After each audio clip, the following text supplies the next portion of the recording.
Hi hi hi. நான் உங்கள் அஜய் ஜெயா பேசுகிறேன். அடுத்த பாகத்தில் உங்களை சந்திக்கிறேன்னு சொல்லியிருந்தேன் இல்லையா? அதனால தான் வந்துட்டேன். அழகன் தந்த காதல் கதையில் அடுத்து என்ன நடக்குதுன்னு கேட்கலாம் வாங்க. ஐயோ, இந்த கதையை தொடரணும்னா கடைசியாக நான் எங்கே முடித்தேன் ஞாபகம் இல்லையே. எங்கே முடித்தேன்?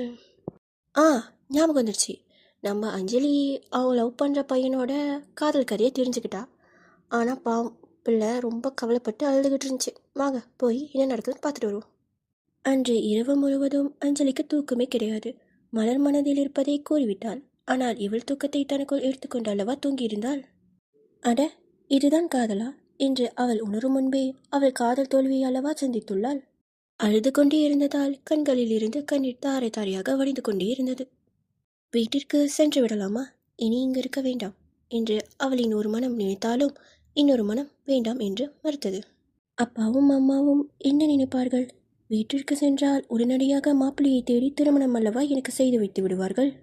இப்படி நான் இன்னொருவனை திருமணம் செய்து கொள்வேன் என்கிற எண்ணம் அவளுக்குள் உழன்று கொண்டே இருந்தது. விடியும் தருவாயில்தான் தன்னை மறந்து கண்ணயர்ந்திருந்தாள். காலையில் எழுந்த மலர் அஞ்சலி அருகே சென்று அவள் நெற்றையை தொட்டு பார்க்க காய்ச்சல் எதுவும் இல்லை என்பதை உணர்ந்து கொண்டவள் அவள் தலைமுடியை மெல்ல வருடிவிட்டு குளியல் அறைக்குள் சென்று குளித்துவிட்டு தயாராகி வெளியே வந்தாள். வெளியே வந்தவள் அஞ்சலி அஞ்சலி என்று எழுப்ப அவள் சத்தம் கேட்டு மெல்ல தூக்கத்திலிருந்து நெளிந்தவள் என்றபடி நெளிந்து மீண்டும் உறக்கத்தை தழுவ, ஆஃபீஸ்க்கு லீவ் போட்டுக்கிறியா, பெர்மிஷன் கொடுத்துருட்டா என்று மலர் கேட்க சட்டென கண்ணை திறந்த அஞ்சலி, இல்லை வேணாக்கா நான் வரேன் என்றாள். இப்போதான் உடம்பு ஒரு மாதிரி இருக்குது, ரெஸ்ட் எடுக்கிறதுனா எடுத்துக்கோ என்று மலர் கூற, இல்லைக்கா நான் ஆஃபீஸ்க்கு வரேன், எனக்கு இப்போ நல்லா தான் இருக்குது, ஒரு 10 மினிட்ஸ் வெயிட் பண்ணுங்கள், கிளம்பிடலாம் என்றபடி எழுந்து விறுவிறுவென்று குளியல் அறைக்குள் செல்ல போனவரின் கையை பிடித்து நிறுத்திய மலர், ஏய் உன் முகம் வீங்கிருக்கு, அழுதியா என்று கேட்க, இல்லையேக்கா அழுகல என்று அஞ்சலி சமாளிக்க, இல்லையே முகம் அழுத மாதிரி இருக்கு, கண்ணெல்லாம் செவந்து வீங்கிருக்கு என்று மலர் கேட்க, காய்ச்சல் வந்ததுனால அப்படி இருக்கும், சரியா போயிடுங்கா என்று அஞ்சலி கூற, இன்னைக்கு ஒரு நாள் ரெஸ்ட் எடுத்துக்கிறேன்னா எடுத்துக்கோ என்று மலர் கூற, இல்லைக்கா சரியாக போயிடும், நான் வீட்டில் இருந்தால் எனக்கு ஒரு மாதிரி இருக்கும், ஆஃபீஸ்க்கு வந்தால் கொஞ்சம் எனக்கு பெட்டராக இருக்குன்னு தோணுது என்று அஞ்சலி கூற, அதற்கு மேல் அஞ்சலியிடம் எதுவும் பேச முடியாத மலர், சரி போயிட்டு வா என்று கூற அவளும் குடித்து முடித்து தயாராகி 10 நிமிடத்தில் வந்து நின்றாள். அவளையும் அழைத்து கொண்டு நேராக சென்றவள் அலுவலக கேண்டீனில் உணவுகளை வாங்கி உட்கொண்டு விட்டு அலுவலகத்திற்குள் புகுந்து கொண்டார்கள். அவர்கள் அலுவலகத்தில் நுழையும் போது சரியாக அரவிந்தும் அங்கு வந்து சேர்ந்தான். அரவிந்தை பார்த்த அஞ்சலிக்கு ஒரு மாதிரியாகிவிட மீண்டும் அவள் கண்கள் கலங்கிக் கொண்டே வந்தது. தன்னை கட்டுப்படுத்தியவள் கண்ணீரை உள் இழுத்தபடி அவள் அமைதியாக நடந்து செல்ல, உடம்பு இப்போ எப்படி இருக்கு, பரவாயில்லையா என்று அவனை அஞ்சலியிடம் பேச, அவன் பேசும்போது பேசாமல் தவிர்க்க முடியாது என்று உணர்ந்தவள், பரவாயில்ல என்றாள் மெல்லிய குரலில். உன் குரல் இவ்வளோதான் வருமா, சத்தமே வர மாட்டேங்குது என்று சிரித்தபடி அரவிந்த் கேட்க, இப்போதான் உடம்பு சரியில்லாமல் இருந்தா, அதனால அப்படி இருக்கா, நல்லா பேசுவா, ஜாலியான கேரக்டர், பேசி பழகினா உனக்கு ரொம்ப பிடிக்கும் என்று மலர் கூற, அப்படியா, எனக்கு ஒன்று தான் பிடிக்கும், நீ தான் எந்த பதிலும் சொல்லாமல் இருக்க என்று அவன் அப்படியே மலரிடம் மாற்றி பேச, அதை கேட்ட அஞ்சலியின் மனதில் ஒரு வலி விறுவிறுவென முன்னோக்கி நடந்துவிட்டாள். அஞ்சலி என்று மலர் கத்தியது காற்றில் தான் கரைந்து போனது. அவ உள்ளே போறா என்று சிரித்தவன், அவளுக்கு தெரிஞ்சிருக்கு நாமையே இவங்களுக்கு இடையில கரடி மாதிரி நிற்கணும்னு நினச்சிருப்பா போல, தனியாக டைம் கொடுக்கலன்னு நினச்சி ஒதுங்கியிருப்பா போல என்று அவன் கூற, அவன் கூறிய இந்த வார்த்தையும் அவள் காதில் விழுந்துவிட அவள் மனம் சுக்குநூறாக உடைந்து விட்டது. கண்களில் தேங்கியிருந்த கண்ணீர் உருண்டு அவள் கன்னத்தை நினைக்க விறுவிறுவென மெதுவாக நடக்காமல் வேகமாக நடந்து அவள் அறைக்குள் புகுந்து கொண்டாள். மலர் அஞ்சலி சென்ற திசையையே பார்த்து கொண்டிருக்க அரவிந்த் மலர் கையை சட்டென பற்றிவிட்டான். அவள் அதை எதிர்பார்க்காமல் அரவிந்த் என்று அதிர, எத்தனை நாள் வெயிட் பண்ணிகிட்ருக்க, நீ எந்த பதிலுமே சொல்ல மாட்டேங்கிற, சொல்லு மலர், உன் மனசில் ஏதாவது இருக்கா, எனக்கு எந்த பதிலும் நீ இப்போ வரைக்கும் சொல்லாமலே இருக்கியே என்று மீண்டும் அரவிந்த் கேட்க, மலர் தடுமாறியவள் அவனை பார்த்து அரவிந்த் என்று பேச தொடங்க, அவனோ ஆர்வமாக அவள் முகத்தை பார்த்தபடி சொல்லுங்க என்றாள் சிரித்துக்கொண்டே. அவள் கண்களை மூடி திறந்தவள், நான் உன்கிட்ட தனியாக பேசணும் என்று மலர் கூற, தாராளமாக பேசலாமே என்று அரவிந்த் கூற, என்ன ஏன் உனக்கு பிடிக்கும் என்று மலர் கேட்க, அதற்கு மென்மையாக சிரித்தவன், தெரியல, பிடிச்சது என்று அரவிந்த் பதில் கூற, அப்படியா, காரணமே இல்லாமல் ஒருத்தரை பிடிக்குமா என்று அவள் கேள்வி கேட்க, பிடிக்கும், காரணம் இல்லாமல் பிடிக்கும், எதுக்கு பிடிச்சதுன்னு கூட சொல்ல தெரியாத அளவுக்கு பிடிக்கும் என்று கூறியவன், நீ என்ன சிஐடி ஆஃபீஸர் மாதிரி கேள்வி கேட்டுட்ருக்க என்று சொல்லி சிரிக்க, அவன் சிரிப்பதை பார்த்தவன், சாரி அரவிந்த், எனக்கும் காரணமே இல்லாமல் ஒருத்தரை பிடிச்சிருக்கு என்று கூற, அரவிந்தின் முகத்தில் இருந்த புன்னகை மறைந்து, என்ன என்பது போல் அவளை பார்க்க, அவன் பார்வையின் அர்த்தத்தை உணர்ந்து கொண்டவள், சாரி அரவிந்த், நான் தர்ஷனை லவ் பண்ணுறேன். 2 வருஷமாக நாங்கள் 2 பேரும் லவ் பண்ணிகிட்ருக்கோம். எங்கள் லவ் யாருக்குமே தெரியாது. அதுக்கான காரணம் என்னோடய ஃபேமிலி தான். என்னோடய ஃபேமிலி சுச்சுவேஷன் உனக்கு கண்டிப்பாக தெரியும். எங்கள் ஃபேமிலியில் கண்டிப்பாக எங்கள் லவ்வை அக்செப்ட் பண்ணிக்க மாட்டாங்கன்னு உனக்கு நல்லா தெரியும். அதனால தான் நாங்கள் யார்கிட்டேயும் எங்கள் லவ்வை சொல்லலை.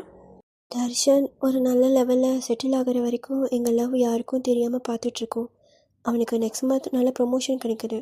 அவனுக்கும் நல்ல சேலரியோட வேலை இருக்கிறதுனால, அதுக்கும் அப்புறம் எங்கள் வீட்டில் பேசினா கொஞ்சம் கன்வே ஆகிறதுக்கான வாய்ப்பு அதிகமாக இருக்கிறதுனால தான் எங்கள் லவ் இப்போ வரைக்கும் யார்கிட்டையும் சொல்லாமல் இருந்தோம். உன்கிட்ட சொல்லாமல் இருந்ததுக்கு காரணம் கூட அதுதான். சாரி, நான் சொல்லியிருந்தா நீ எப்போவோ இதை விட்டு விலகி இருந்திருக்கலாம். பட் நான் சொல்லலை. சாரி அரவிந்த் என்று மலர் கூற, அரவிந்த் முகத்தில் ஈயாடவில்லை. அவன் அவளையே பார்த்து கொண்டிருக்க, இது உனக்கு ரொம்ப ஹர்ட்டிங்காக இருக்கும்னு எனக்கு நல்லா தெரியும். But I am so sorry என்று மலர் கூற, அரவிந்த் எதுவும் பேசாமல் அமைதியாக அங்கிருந்து நகரப்போக, ஒரு நிமிஷம் இரு என்றாள். அவன் எதற்கு என்பது போல அவளை அவன் திரும்பி பார்க்க, உன்கிட்ட இன்னொரு விஷயம் பேசணும் என்று அவள் கூற, அவன் என்ன என்பது போலதான் அமைதியாக நின்றான். உக்காரு என்றாள் ஒரு மென் புன்னகையுடன். அவளையே பார்த்தபடி அவனும் இருக்கையில் அமர்ந்து கொண்டான். அவனால் அவள் கூறியதை ஒப்புக்கொள்ளக்கூட முடியவில்லை. மனமெல்லாம் அவனுக்கும் ஒரு மாதிரியாகிவிட்டது. அவன் உண்மையாகத்தான் மலரை விரும்பினான்.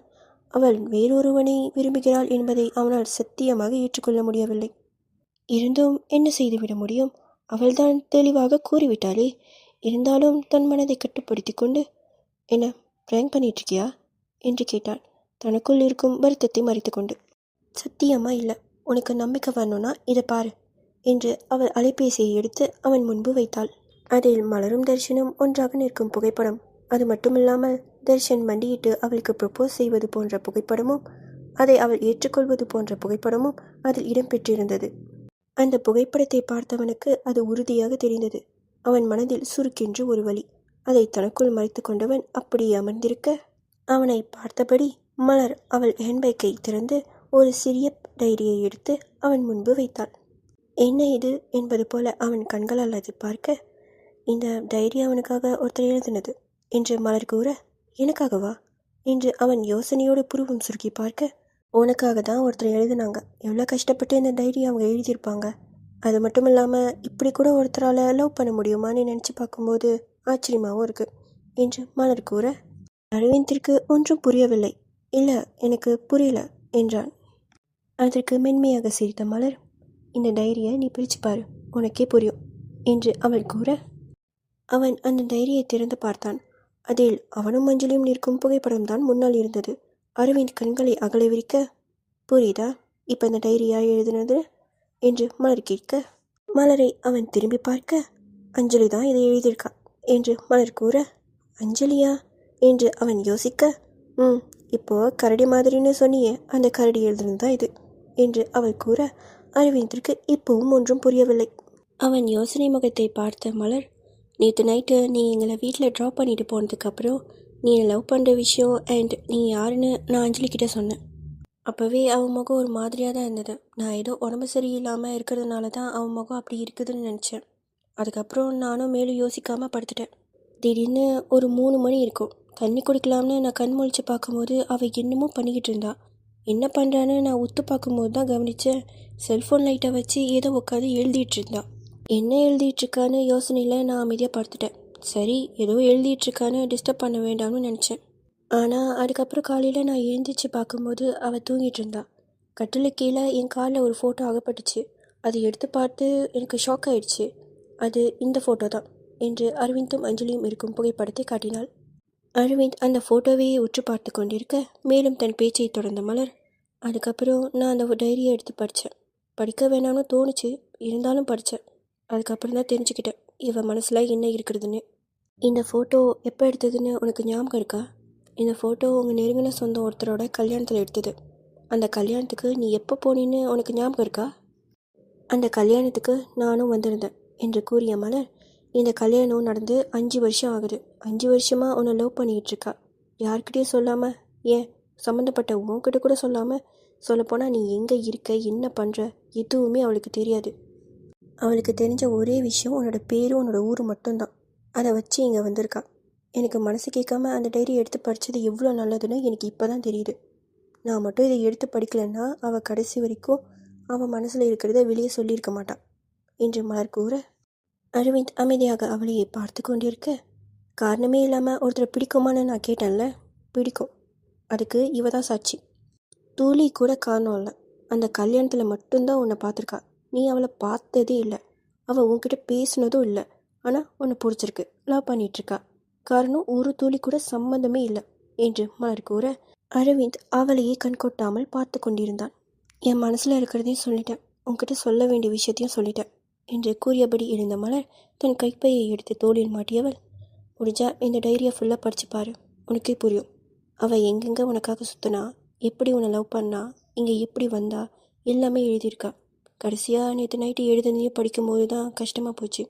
ஒரு வகையில் அதுவும் நல்லது தான் தோணுது. இல்லைன்னா கண்டிப்பாக அவள் வெளியே இதை சொல்லியிருக்க மாட்டான். உனக்கும் தெரிஞ்சிருக்காது, எனக்கும் தெரிஞ்சிருக்காது, யாருக்குமே தெரிஞ்சிருக்காது என்று கூறியவள் விறுவிறுவென அங்கிட்டு நகர்ந்து விட்டாள்.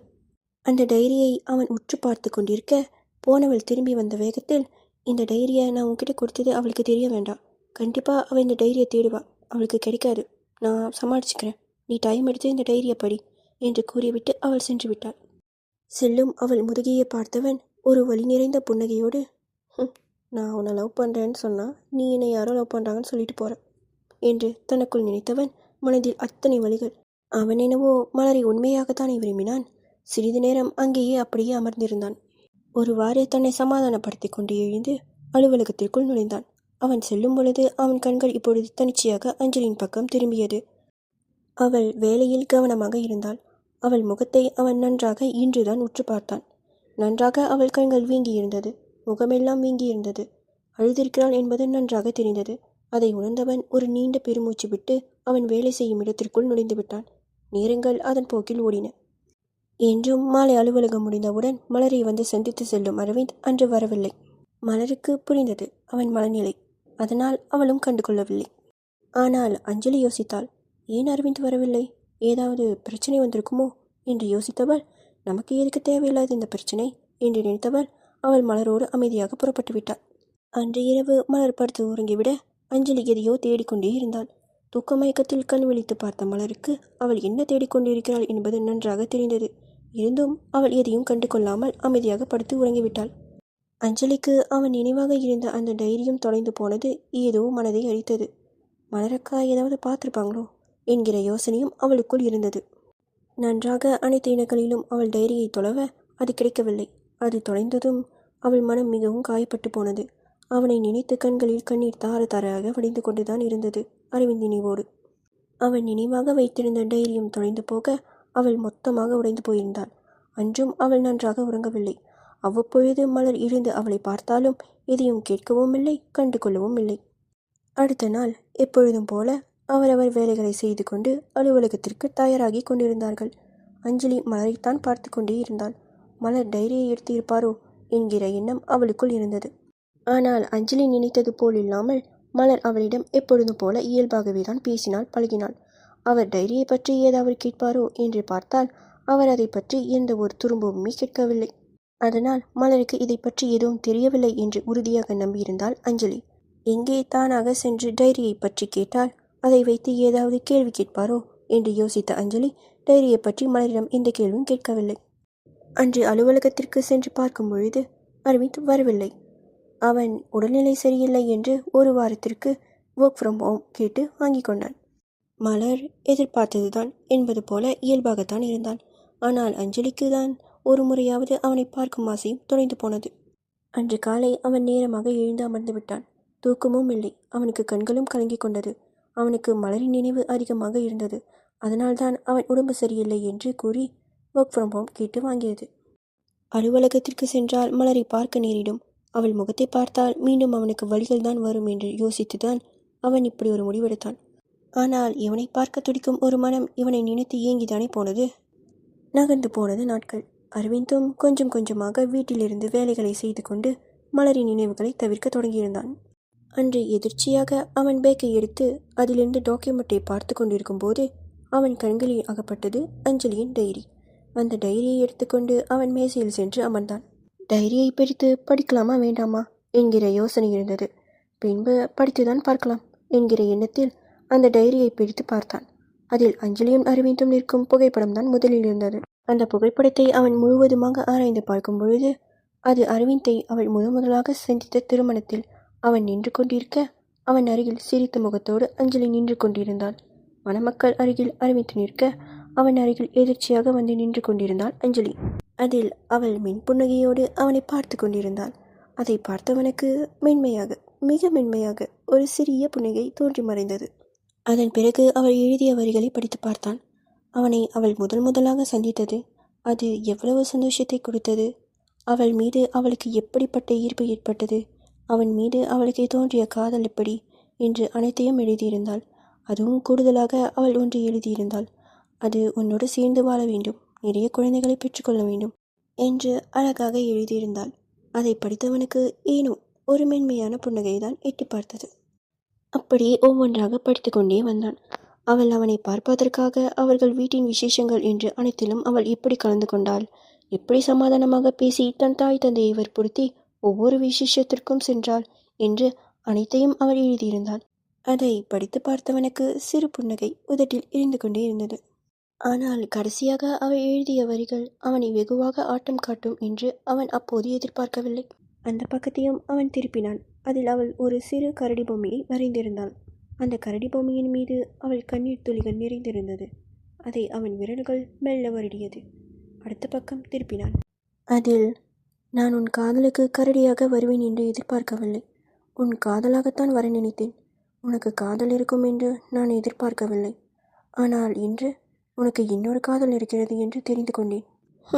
அப்போதே என் காதல் உடைந்து போய் இறந்து போய்விட்டது. உன்னிடம் பேசக்கூட முயற்சி செய்ததில்லை. ஏன், இன்றுதான் உன்னை சந்தித்தேன். வெகு நாட்கள் தேடிய ஒரு பொக்கிஷத்தை கண்டது போல அத்தனை மகிழ்ச்சியை உணர்ந்தேன். நான் உணர்ந்த ஆனந்தத்தை முழுவதுமாக கூட அனுபவிக்க விடாமல் அந்த கடவுள் என்னிடத்திலிருந்து அந்த சந்தோஷத்தை எடுத்துக்கொண்டார் என்று அவள் எழுதிய வார்த்தைக்கு பின்னால் ரொம்ப வலிக்குது அருமாமா என்று எழுதியிருந்தாள். ஆம், அவள் அரவிந்தை அரு என்று செல்லமாக அழைப்பாள். அதுவும் மாமா என்று அவனை அழைக்க வேண்டும் என்கிற ஆசை அவளுக்குள் இருந்தது. இரண்டையும் சேர்த்து எழுந்திருந்தவள், உங்களை அருமாமான்னு கூப்பிடுன்னு ரொம்ப ஆசைப்பட்டேன். இனி எப்போவுமே நான் உங்களை அப்படி கூப்பிட முடியாதுன்னு நான் நல்லாவே தெரிஞ்சுக்கிட்டேன். அதுவும் நீங்கள் கூறின அந்த வார்த்தை கரடின்னு. ஏன் அப்படி சொன்னார் மாமா, எனக்கு வலிக்கிறாரு மாமா என்று எழுதியிருந்தாள். அதில் அவள் கண்ணீர் சொட்டுகள் நிறைந்திருந்தது. பின்பு மேலும் ஏதோ எழுத தொடங்கியிருப்பாள் போல. ஆனாலும் எதுவும் எழுதாமல் வைத்திருந்தாள். அவனும் அந்த டைரியை மூடி வைத்தவன் நீண்ட பெருமூச்சு விட்டான். பின்பு என்ன யோசித்தானோ, நாளையிலிருந்து வேலைக்கு வருவதாக மெயில் அனுப்பிவிட்டு அடுத்த நாள் வேலைக்கு புறப்பட்டு அலுவலகத்திற்கும் சென்றிருந்தான். அவன் மனதில் அவன் என்ன நினைக்கிறான் என்று அவனுக்கே தெரியாமல் எதையோ யோசித்து கொண்டு அவன் அலுவலகத்திற்கு சென்றிருந்தான். அவன் அலுவலகத்திற்கு நுழையும் பொழுது அவன் சந்தித்த முதல் முகமே அஞ்சலிதான். அவள் அப்பொழுதுதான் அலுவலகத்திற்குள் நுழைந்து கொண்டிருந்தாள். அவள் தோற்றம் முற்றுமாக மாறியிருந்தது. அவள் கண்கள் சுற்றி கருவளையம், முகமெல்லாம் கருத்து போயிருந்தது. அவள் நன்றாக உறங்கவில்லை என்பது அவளை பார்த்தாலே நன்றாக தெரிந்து கொள்ளலாம். அவளின் தோற்றம் அவனுக்கு கவலையை கொடுத்தது. ஏன் அவள் இப்படி இருக்கா என்கிற யோசனை கூட அவனுக்குள் தோன்றியது. அவளிடம் சென்று ஏதாவது பேசலாமா என்கிற யோசனை கூட அவனுக்கு வந்தது. ஆனால் அவளின் அருகில் சென்று அவளிடம் என்ன பேசுவது என்று தெரியாமல் அவள் பின்னாலே அவனும் அமைதியாக சென்றான். ஒரு கட்டத்திற்கு மேல் அவள் கீழே சாய்வது போல தோன்ற வேகமாக ஓடி சென்றான். அவள் அருகில் அவன் நினைத்தது போலவே சட்டென மயங்கி சரிந்திருந்தாள். அவள் பின்னால் வந்த அவன் மீதே. அவளை தன் கைகளில் தாங்கிக் கொண்ட அரவிந்த், அஞ்சலி அஞ்சலி என்று அவன் அவளை எழுப்ப அவன் சத்தம் கூட கேட்கும் நிலையில் இல்லாமல் அவள் மயங்கி சரிந்திருந்தாள் அவன் கைவழிவுக்குள். அஞ்சலிக்கு என்ன ஆயிடுச்சு? வாங்க அடுத்த பாகத்தில் பார்க்கலாம். அடுத்த பாகம் தாங்க கிளைமேக்ஸ். இந்த பாகம் மாதிரி அந்த பாகம் லேட் ஆகுதுங்க, சீக்கிரமாக வந்துடும். பாய். அடடா, சொல்ல மறந்துட்டேனே. போன பாகத்தில் எனக்கு சப்போர்ட் பண்ண எல்லாருக்கும் கோடான கோடி நன்றிகள். அதே மாதிரி இந்த பகுதியில் சப்போர்ட் பண்ணிட்டு போங்க. காமெண்ட்ஸும் பண்ணுங்கள், லைக்கும் பண்ணுங்கள்.